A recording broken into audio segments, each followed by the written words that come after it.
Wonders of retirement. Let's go to 1 Samuel chapter number 19. It's where we left off. Now, it's not to grind on the issues of Saul, but he becomes very pertinent in your study of human characteristics. That's an individual that's been chosen by God. God doesn't make mistakes when He puts individuals in particular places. But he's a great picture of an individual who, even though God chose him, he chose rather to lean on his popularity. You might even say his political correctness. He becomes very demonstrative. He becomes very much a dictator. And he becomes what you would call in modern vernacular a legend in his own mind. And instead of taking the things when he gets corrected by someone who is in authority over him, he never sees him as an authority over him, and thereby never makes the corrections necessary to become what God would have had him to become. And you find out in one of those passages there in 1 Samuel chapter number 13 that when he got ahead of the game. Now, this is something I want to just spend a moment or two here. Sometimes zeal can get you in trouble. And the reason that is, and I'm not getting on to you for being zealous, Peter got in a hurry. Remember when we talked about Peter originally, that we talked about how Peter saw himself compared to how the Lord saw him. And so what happened with Peter, it seemed to be a relatively minor thing, but they're sitting down there at supper, and the Lord's talking to all of the main guys that have been there with him there for a little over 3 years then at that point, about 3 years and 3 months to be exact. And he's sitting down there talking to him, and he says across the table, he said, "One of you is going to betray me before the night's over." Peter, without even pausing or hesitates, "Won't be me. Ain't no way I will." And the Lord then all of a sudden, instead of making a blanket statement to try to kind of, I guess you might say, give him an opportunity to listen instead of being called out in front of it. I like the way the Lord at times is courteous. He's caring. He's good about not singling you out. You ever notice that about him? He's real polite about that. You know what? He's got a woman over there that comes up. This will be in Mark 5. And Mark chapter number 5 is the woman there with the issue of blood. And she reaches out and touches him. And instead of saying, "Why'd you touch me?" You know he knows who touched him, right? He turns around and he just says, "Who touched me?" Right? He's polite that way.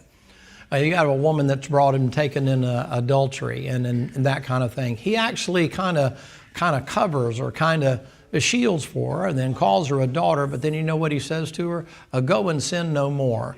He's very much aware that, you know, when he bends down and he writes in the sand, you ever wonder what he writes? I heard people say, well, he wrote this and he wrote that. Suppose he wrote, "Where's the man?" Suppose he wrote the name of the man. Suppose he started writing down the sins of the people that were ready to, you don't know what for sure that he wrote, but whatever he wrote, he's writing that by and trying to not disregard the fact that the lady had sinned, but to say, "You're only bringing me part of the puzzle here," and expecting me to act on that thing. And what he does is then he winds up saying, "Okay, those of you that are here," watch how he protects her. He said, "Whoever there is among you," he didn't say don't stone her. Right. He said, "Whoever among you that has without sin, worthy of being stoned for, go ahead and cast the first stone." I'm not against capital punishment, no problem. Whichever one of you is without sin, you know, and then all of a sudden you hear the stones drop. You hear the rocks drop. Sure. There's a great sermon in that. Amen. You got some stones in your pocket, don't you? Amen. And you're holding on to them, aren't you? Aren't you waiting to just throw it at somebody? We should have an altar service up here and pass out stones and have you come bring the rocks up here and put them on the altar. I mean, if you're without sin, go ahead and throw them. Yep. But has God been good to you? He's real polite. He goes there, and I like this about the Lord. He's real polite. of all the times and places, you know he knows who to single out, the woman at the well. That'll be in John chapter 4. And that woman at the well comes up there. He waits and meets her at a time that they'll be sequestered, they'll be alone. Nobody comes to that well at that time of the day. He waits until he can talk to her. He doesn't hide her sin. He doesn't cover up for her. He doesn't not call her out. He just doesn't call her out in public. Now, I don't know about you. Maybe it's different than with you than it is with me. But the Lord deals with me more in private than He ever does in public. And even when I'm sitting there and I'm getting a blast from a preacher and things like that, I mean, sometimes I feel like the Lord's got his stinking, we used to call it dotting them. I don't know what they call it nowadays, but they put a red dot on you. That's one of the ways they let you know you can't get out of the way. You can try to get it off, but you can't get it off of you. They put that little dot on you. We used to call it dot. Now, when I feel like the Lord's doing that, and like I'm the only one in the whole church service being preached at, He's preaching, but He doesn't let y'all know what He's dealing with me about. Never been that way with you? I like the way the Lord's polite about those things. Well, He gives Saul an opportunity there in 1 Samuel, and he waits until he's along there in chapter 13. And Saul gets petulant, he gets impatient, he can't wait, he's in a hurry. And that's the thing I want to just caution you about, that oftentimes that the Lord is pleased with the fact that you're all zeal but no knowledge. But that speed will get you in trouble, because generally with speed comes a lack of accuracy. The Lord's not interested in how fast you do it. He's interested in you being busy when He comes doing something. It's not speed. It's accuracy. It's when the Lord comes, will He find you working? They had Martin Luther, they asked him one day, he was preaching some messages about the second coming of Christ. They didn't know about rapture and stuff back in those days. And they came to Martin Luther and they were all spun up about things. They said to him, well, if you knew the Lord was coming tomorrow, what would you do different? And he said, I wouldn't do anything different. I would plow my potatoes. That's what he said, southern taters. I'd plow my potatoes. You'd plow your potatoes? Yes. A man has to eat. Now see, you're thinking to yourself, well, what would he change? He's not doing anything sinful by plowing his potatoes. You say, why? Because if the Lord doesn't come, he's still got to eat, right? So oftentimes what happens is there's this kind of an unseen hand, a pressure that gets put on you that I got to hurry, I got to hurry, I got to hurry. That's what hurt Saul. Saul has already been given the throne. He's already the one that's in charge. And instead of doing things decently and in order, and when it comes decently and in order, that also has to do with the timing of things. All three of the temptations I've showed you, the latter temptations after 40 days of temptation in the garden, all three of those things are biblical temptations that God's gonna do in the future. The only thing was, do it now. Do it now. Do it now. You'll see a lot of guys, they'll go to Bible school and they get out of Bible school. They don't know much about working. They don't know much about earning a living. They don't know much about taking orders. They don't know much about what requires character to you to take orders and do things that you don't want to do. And they graduate Bible school. That's a great thing. It's a wonderful thing. And they get out of that and they immediately think, well, I should just be pastor in a church. I graduated Bible school. But you're going to be preaching to people that have worked for a living. You're going to be preaching to people who work for a living. Amen. And what do you know about working? You've been in school. Well, school's a great thing. I'm not making light of that. But you get out of college, say, for instance, and once you got out of college, that doesn't make you a professor. You have to learn the application of the things that you learned in college before you're ready to have continuing education in order to then be ready to teach individuals. He tells to Timothy over there, he said, not a novice. You say, why? What is a novice? You have the intellectual ability, but you don't have the experience that goes with it. Brother Lynch used to call it growing into your sword. Anybody can swing a sword, but swinging it at the right time in the right place and doing it the right way. For instance, being able to use, say, for instance, a firearm. Anybody can pull the trigger. Really, anybody can pull the trigger. But do you ever pause to think about this? You say, well, I got a gun. Okay, good. Well, somebody breaks into your house. Well, I got a gun. Okay, are you ready to use it? Come on, right. Or did you just provide the guy that broke into your house with something that you wish he didn't have now? You have to train individuals to know when and where to be able to do those kind of things. You can't shoot a guy for jaywalking. I mean, no matter how bad you might want to, that'd kind of like be a little over the top, wouldn't you think? All right, but in other words, you have to take time to do that. Well, the Bible is the same way. You start learning things about the Bible, and you learn about rightly dividing, you learn about the authority of the King James Bible and those kind of things. And then what the devil likes to do is, in the name of God, the name of Jesus, he wants to push you out there and for you to start showing all these oddities and all these things that are be odd to the rest of the world. Won't be odd to us. I mean, you can say things down here, about the Genesis 6 and Genesis 1, and you can talk about all kind of things way out in the tribulation period and all. You're not going to shock anybody in here. People are like, yeah, we've read that, we've studied that, we've seen that. But you go out there to a lost and dying world and put that on them, yes. They'll put you right up there with the Mormons, Jehovah's Witnesses, the Seventh-day Adventists. They'll call you a bunch of freakazoids, man. I mean, nut jobs. What the devil wants to do is ruin your testimony by taking what you know and then putting it on display for everybody to see. Speed, speed, speed, faster, faster, faster. The old Chinese saying is that he that go to set a world on fire soon come back for more matches. I added to that saying, he also burns up a lot of people along the way. Amen. You say, how would you know that? I burned up a lot of people along the way. I had the ability to absorb quite a bit of information, and I spent a lot of time absorbing that information. But all that information I absorbed, the timing was wrong. And you say, what happened? I put too much nitrogen on the plant and burn it up. They're still saved. I just didn't know how to spoon feed people. I would go over there and feed everybody with a shovel. You say, well, what's the difference? Well, what you're going to get this morning is something that I've been studying now for weeks and weeks and weeks and weeks and weeks. And if I'm not careful, you know what will happen? I'll get to running my mouth so fast, I'll dump it on you with a shovel, and you'll be like, what was all of that? Right? Because you haven't studied it like I've studied it. It's not realistic, and nor is it fair. It's not equitable for me to expect you to grab everything that I've grabbed when I've spent hours and hours and hours preparing it. You get a message this morning, you'll know the passage I preach out of this morning, but you're going to hear it from a different perspective this morning. And you say, what did that come from? I can't expect you to know it. I have to be able to break that down. Am I making any sense to you? It's not a sin to pace yourself. It's a sin to stagnate yourself. Everybody eats at a different pace. You come into this world without teeth. You go out of this world without teeth.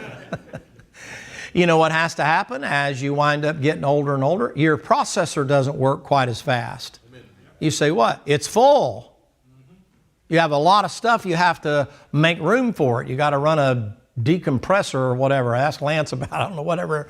But anyway, you have to be able to, so you can make room on your hard drive for all of that.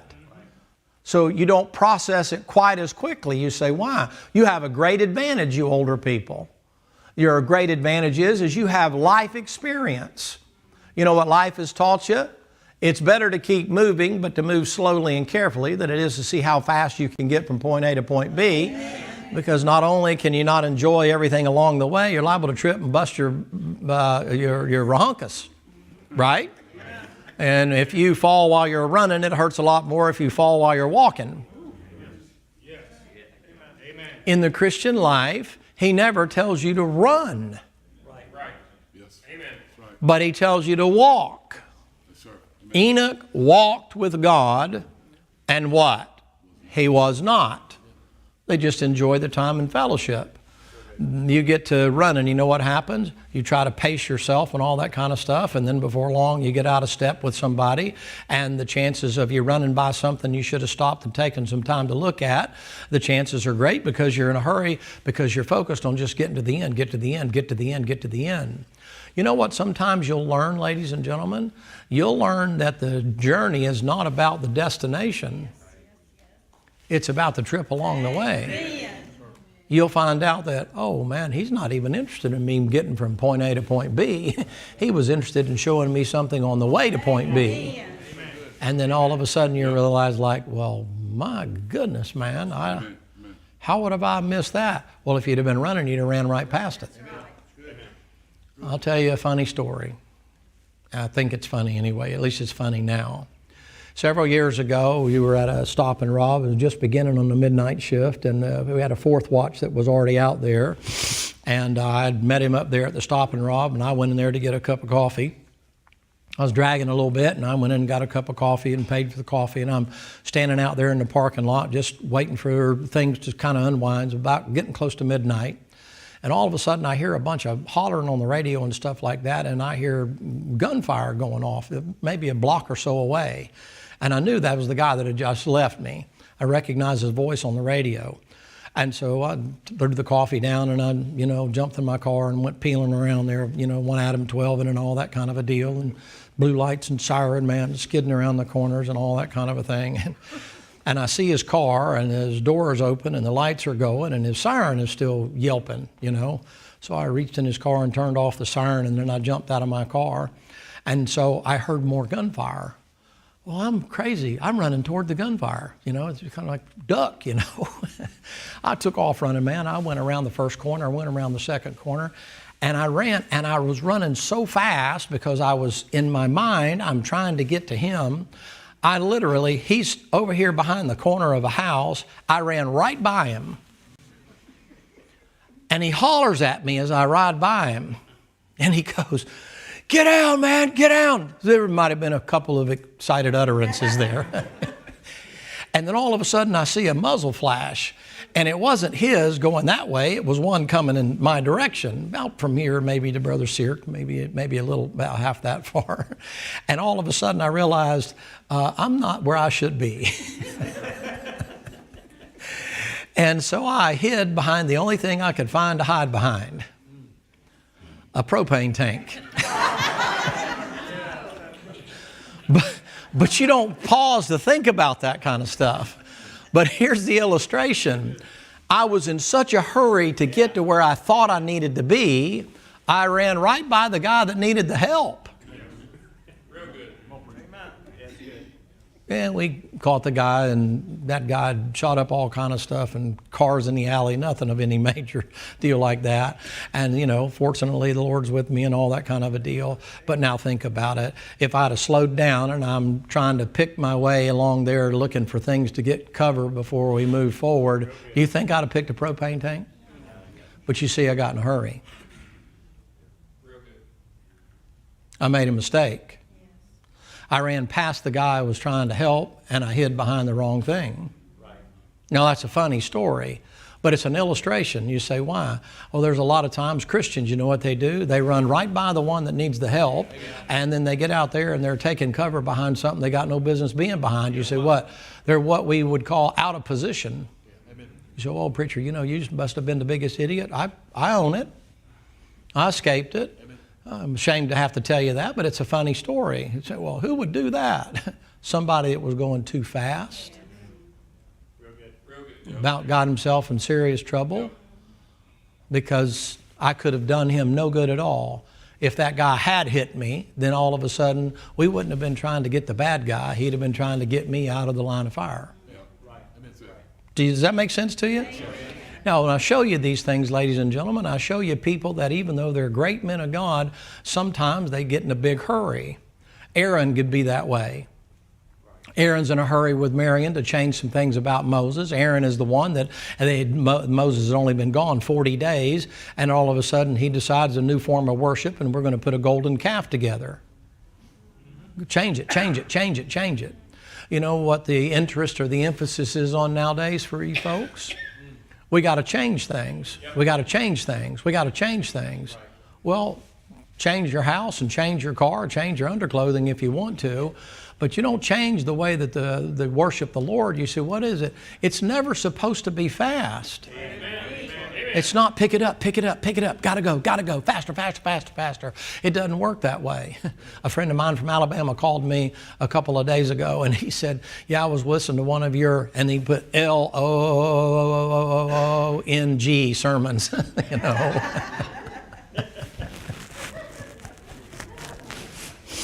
And he said, when I finally got to the end, finally, ... you know, and then he went on to say that. Well, I'm not talking about just the length of time, I'm talking about the pace. Yes, sir. You get in a hurry, it begins to be a checklist. All right, I read my Bible today. Right. Come on. Sometimes, you know what you have to do is sometimes you read a verse and you go, I got a verse for you. Let me show you this illustration. You ready? Look at, let's go to 2 Corinthians 9. I'll come to this here in just a second. You're not in a hurry anyway, are you?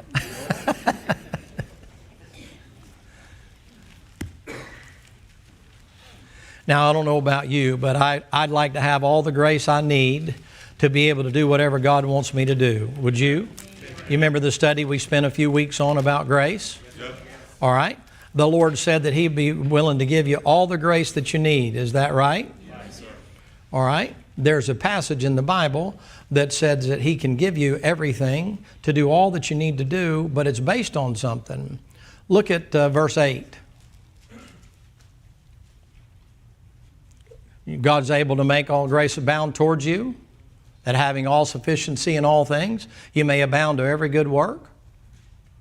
I can do all things through Christ that strengthens me, right? That passage has a contingency. Are you at the bottom of that verse? Well, can you do all things? He's able to give you all grace abound toward you. That you can do whatever God wants you to do. Is that what it says? But there's a contingency. Do you know what it is? Look at the verse above it.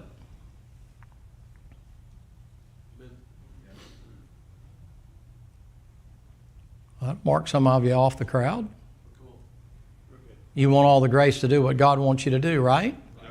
It's based on you being a cheerful giver. Right. I'm not just talking about your dollar bills. Right. You're surely way above that. How are you when it comes to giving Him your time? Come on. Right. Like in the morning when it comes time to read your Bible. Amen. Or at nighttime when it comes time to pray. Right, sir. Yep. Are you a cheerful giver? How about on Sunday when it's time to come to church? Come on. Come on. Just something you got to hurry up and get out of the way. Well, if I can get out of church by 1 o'clock, then I can get over here and get this done and get that done. I can do so on and so forth, and I can do so on and so forth. And the Lord's like, okay, oh Lord, I gave you the time. I mean, I'm going to need you to get something done. What you in such a hurry about?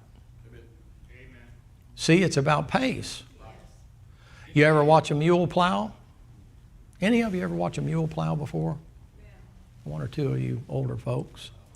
You ever notice that he never gallops? He never runs? A good mule, you know what he does? He leans into the harness. And you know what he does? He just puts one foot in front of the other. But you know a good thing about a good mule? He'll plow like that all day long. All the farmer cares about is not how fast the field gets plowed, but if I have a mule that'll plow all day long. That mule doesn't plow the field out in a half a day he's done. He figures he's going to be working all day. Have you ever seen oxen? Maybe if you've been overseas, you've seen it. Have you ever seen oxen plow? Any of you ever seen that before? Sure. That's an even better one to watch. That oxen is sure-footed. He's got big old hooves on the bottom of as big as my hand, man. The big old hoof like that. And that ox, he don't look like much to look at. He's strong and all that kind of stuff. But you know what happens? That ox never one time lifts his head up. Check it. Go look at it on a video or whatever. You know what that ox does? That head's down. You know what that head will do? He'll match his steps. He'll match his steps. He uses the weight of his head to help him pull, and the weight of his head to help him pull, and he's always got that head down.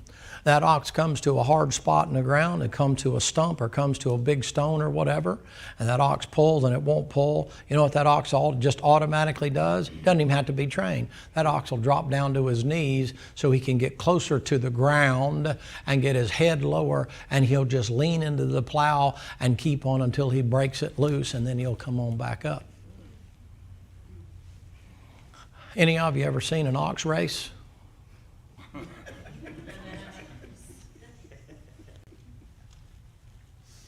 You know what he compares the apostles to? Oxen. I'm telling you this stuff before I go where I'm going this morning to try to take pressure off of you. I'm actually trying to help you. I'm trying to lighten the load. Some of you are in such a heavy burden that you're trying to go to Hebrews 12 and run the race that's set before us and lay aside every weight and the sin that does so easily beset us so that we can run with patience. Right. With patience. So you know what I'm trying to do? And take the pressure off. The Lord's more interested, you older folks, you struggle with this. You're not able to do what you used to could do. You know what He's glad? You're still in the barn. Yep. You know what He appreciates is every day, you know what He'll do? He'll hook you up to one of them young ones and then have you go out there to teach that young one to slow down. That's good. Amen. You're good. Amen. So, well, I'm just not any good anymore. Sure you are. How'd you get here after 40 and 50 years, some of you? Some of you folks are up in your 60s, your 70s, and your 80s and stuff like that, and you're still sitting here in church. How'd you do that? That needs to be passed on to the younger generation. They're in a hurry. Well, I've already done that and graduated. You don't ever graduate out of church. That needs to be passed on. You say, what? You got a gear in them that they don't know anything about. What is that gear? That gear is faithfulness for you. You just go, well, because it's right. Why? Because you got character. Because you have character. Amen. That's a great attribute. You ain't as fast as you used to be. Who cares? You're still here. Praise the Lord. Amen. I know this. You're not as fast to run away either. There we go. Amen. Amen. Amen. You older people are to be commended for that. You say, what happened? Well, somebody that doesn't have the experience you do, the first time the bullets come in their direction, you know what they do? They are skin for skin, all of the man hath he forgiven for himself, for his life, and they'll hightail it and run off. You know what you folks do? Y'all are like that song, I shall not be moved. I shall not be moved. I'm like a tree planted by the waters. I ain't going nowhere. You say, what? I'm planted. I'm not in a wheelbarrow. You have a bunch of kids around here right now. You know what they are? They're potted plants. Yes, they are. They're potted plants. They don't know any better. You raised them in a hothouse. They came off little fingerlings. And now they've come out of that and you put them in a little slide, little tiny box like that. Now they got a little root. Now you've upgraded them to a 1-gallon pot. And they're in the pot, and you know what they are? They're potted plants. They're easy to throw in a wheelbarrow and put them wherever. Sure. You older people aren't like that. Real good. You people been around a while, you say, what happened? You got roots. Your roots run deep. It can get dry around here. You say, what happened? You have water that they don't know anything about. You say, why? You got a tap root. Well, the preacher a little off today, wasn't very entertaining today, seemed a little less energetic today, wasn't running, hopping, and jumping, and screaming, and yelling, and you know, jumping on things and turning things over and busting things up and all that. And yeah, it wasn't much like a TV show, and you folks are like, oh, I got something to drink. Amen. You say, why? My roots are deep. The wind blows, and you know what you'll do? You sway. You don't sway as far as you used to. You don't have the suppleness in you. You sway with the wind. The whole tree might move, but it ain't going to come unrooted. You say, why? You got it down in the ground, don't you? Yes. Yeah, you do. You should be commended for that. You say, what happens? The nutrients, you don't worry about all the stuff going on up top. You say, why? You know where your food's coming from. It's coming from under the ground. You're getting roots. You could say, I'm having bread you know not of. Amen. That's what these young people need to learn. You say, what is it? Just slow and steady. I'm down this is a lot of years ago. I was over in Panama City. I'd gone to college over there for a while. My dad had taken a church there before I came back over here. And went to work at a paper mill on the midnight shift over there. Horrible job. Terrible smelling job. Just a horrible job, but they put me on what they call the bull gang. And so you get there in the morning, every morning, and the bull gang is around there. That's all the people that do all the things nobody else wants to do but still has to be done. That's where you get your beginning. And they put me and this big, slender guy about big as my pinky and about 6'7" or so. They put me and that black guy together to take out a shovel, 5-gallon bucket at a time, and a shovel at a time to fill up a bucket for all the sand and stuff that had washed into the bottom part of the basement there. And they put me and that guy in there. Well, I went in there and I thought, the faster you get it out, the better it is. And I'm working like a steam engine, man, down there like that. And he leaned over the rail and he's hauling them up. And then it's his turn to go down there. I can hear the shovel to this day.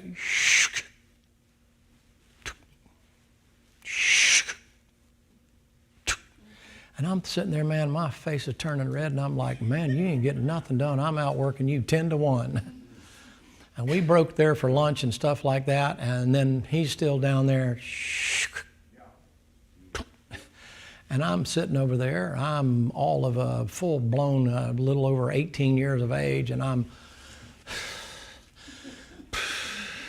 wore out. My hands hurt, my back hurts, my legs hurt, and everything else.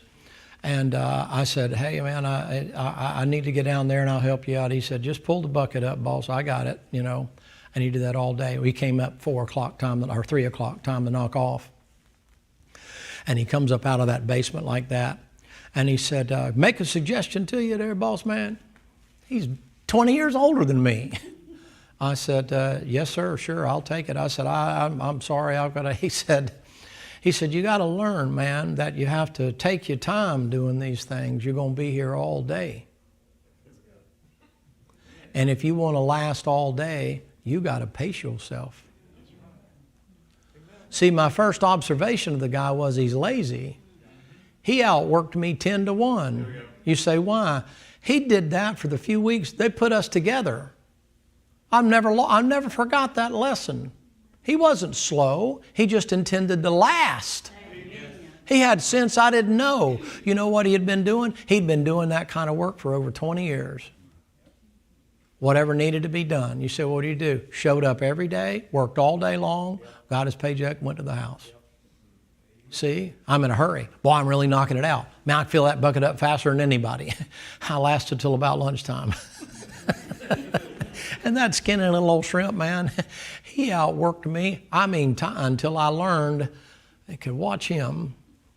And if I could match his pace, I was in pretty good shape in those days. That guy smoked cigarette, those unfiltered, I'll think of them in them, they turn the ends of your fingers, Palmels. You remember those that had no filter? I mean, that was like the real deal, man. I mean, you smoked them things, you were a nicotine addict, man. He'd smoke them things down till they'd just about burn his fingers off, and that kind of a thing. And then for dessert after lunchtime, he'd have a long Salem menthol thing or whatever. He called that dessert, That guy smoked about that big around. I don't know what he did, but here's what I learned. I learned is about pace. You know what I learned? I learned a lesson from that old man. I learned better to work all day long and be steady at it. You say, what? Plenty left to do tomorrow. That guy outworked me, man, for a week before I finally caught on. I know now what the foreman was doing. The foreman cured me from sucking eggs real quick. See, in my mind, I'll do this for a little while, and then I'll do this for a little while, and then I'll be sitting up in the top office. I know you never thought that, but I'm going to school in the day and I'm working going to school at night and I'm thinking, yeah, I ain't going to be doing this my life. And you know what that fellow did? Completely content doing that. But I learned something from him. I learned something in Christian life. Saul got in a hurry. Yes. Now I ask you a question when it comes to reading your Bible. Did you just read 2 Corinthians 9? Is that enough of a verse for you to meditate on an entire day? Well, I didn't get my 10 chapters done. Slow down before you break your fool neck. I want all that grace. But now I got to be introspective. Am I a cheerful giver? That's good. Those two words are hard. First of all, it's contrary to human nature to be cheerful about giving away anything. Right? But I sure do want the grace. All right, come to 1 Samuel. I'm about out of time now this morning. It's just a little lesson. What does that do? It's let the Lord control the pace. He sets the pace of the race. You don't have to get out. Watch. They that wait upon the Lord shall mount up with wings as eagles. They shall walk and not be weary, and they shall run and not be faint. You know what he just said? They that wait. Amen. You know what the hardest thing for you to do is? Yes, sir. Amen. That's true. Can I ask you a question? I realize I lift him up probably more than some of you like it or whatever, but I think he's a good mentor, a good thing for you to look at. You look at a man that's 94 years of age. When he checks out, he's still 90 and running around. Do you ever think about how was it he was able to do that from the time he was 27 years of age till he's, let's just say he's 90. What would that be? 63? That'd be 63 years, I think, in my head. Is that about right? How's somebody staying that busy of a ministry and that much travel and that much teaching school and that much pastoring a large church and all? How does somebody do that for 63 years? Amen. It's pace. Right. It's he knew timing. No rush, no hurry, timing. Lord, do you think the Lord's late when it comes to the rapture? I do. You say, why? I want to get out of here. When? Now. Yeah, amen. Right? And the Lord's like, I'll be there when I get there. Amen. People going to hell, you care about that?